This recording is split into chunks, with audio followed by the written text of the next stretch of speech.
What is up, guys? Welcome back to Tech Talk Vids. And you guys have been asking me about this thing. And let's get directly into it. We're going to talk about what I think. That's a little annoying.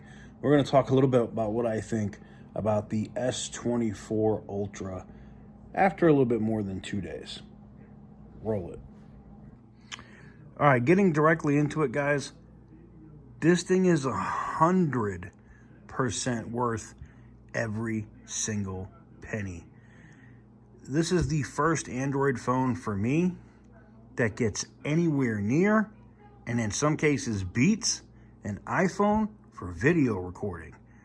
And I have to be honest with you, this is one of the nicest Android experiences I've had in a very, very long time.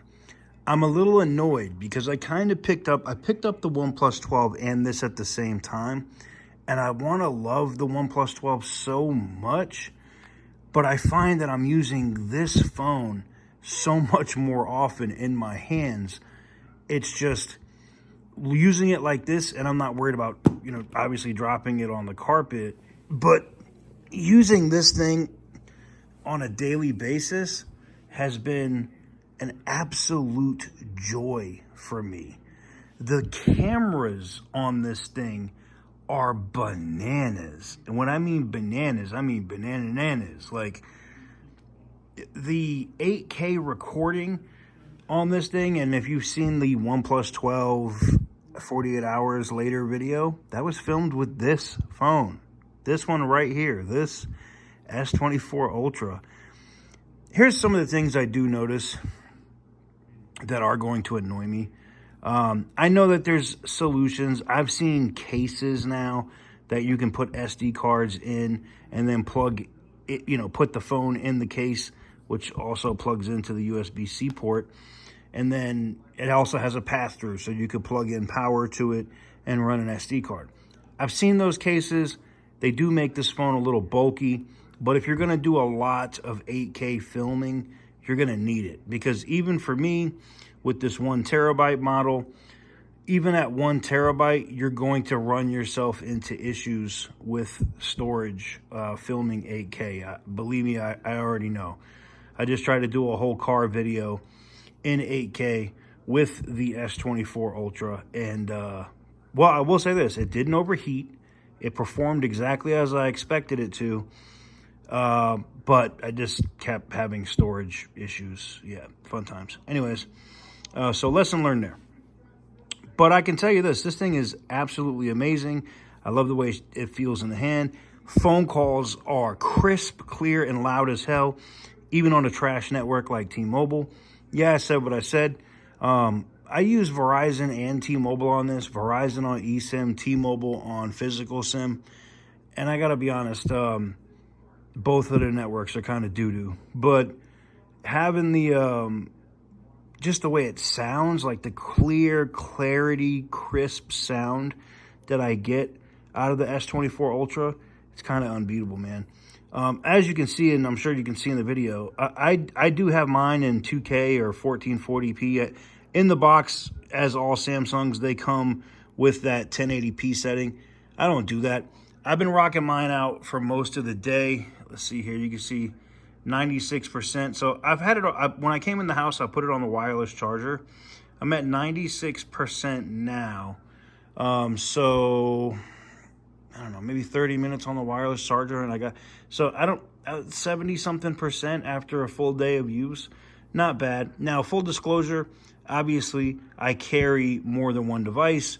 I use this as my personal phone right now. I use the OnePlus 12 as kind of like my social media phone, and my iPhone 15 Pro Max is kind of like my work phone.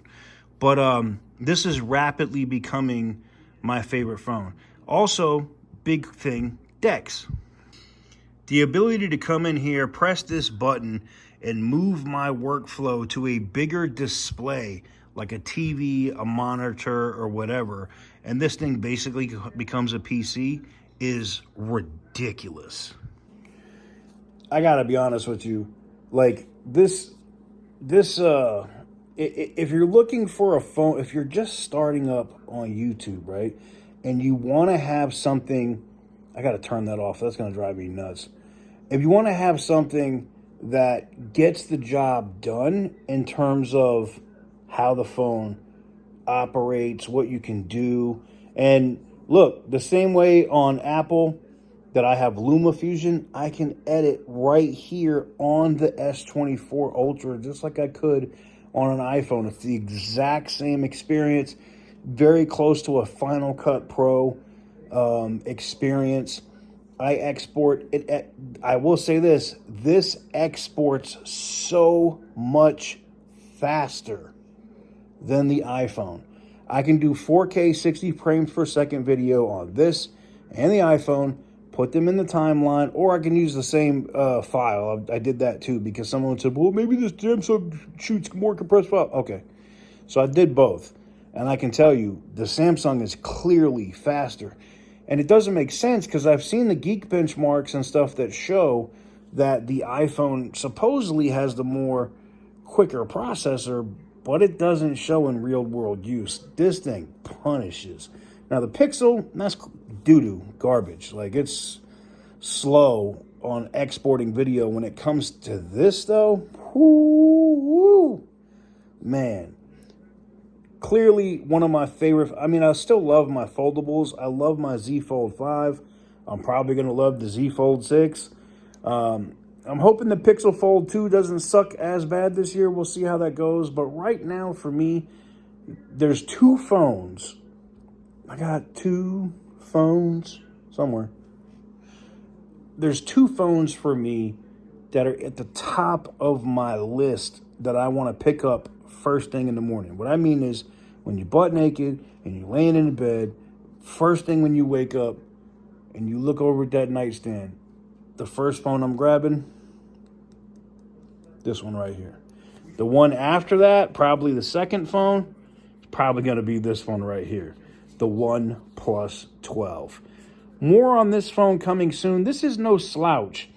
If you're hurting on a budget and you can afford to get a little gimbal, this can compete with the S24 Ultra for video quality, especially at 8K. But for me, I don't need a gimbal. I can hand hold this, walk down the street in 8K, and it's butter smooth footage. Just amazing. Anyways, my first 48 hours with this thing, I love it. I like it a lot. I do. Oh, I like it.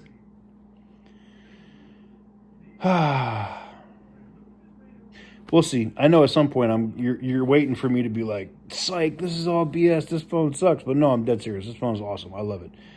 The ability, like I said, DeX, awesome cameras, flat display. Thank God, flat display. None of that curve. It's nice to have a curved display once in a while, like with the OnePlus, right?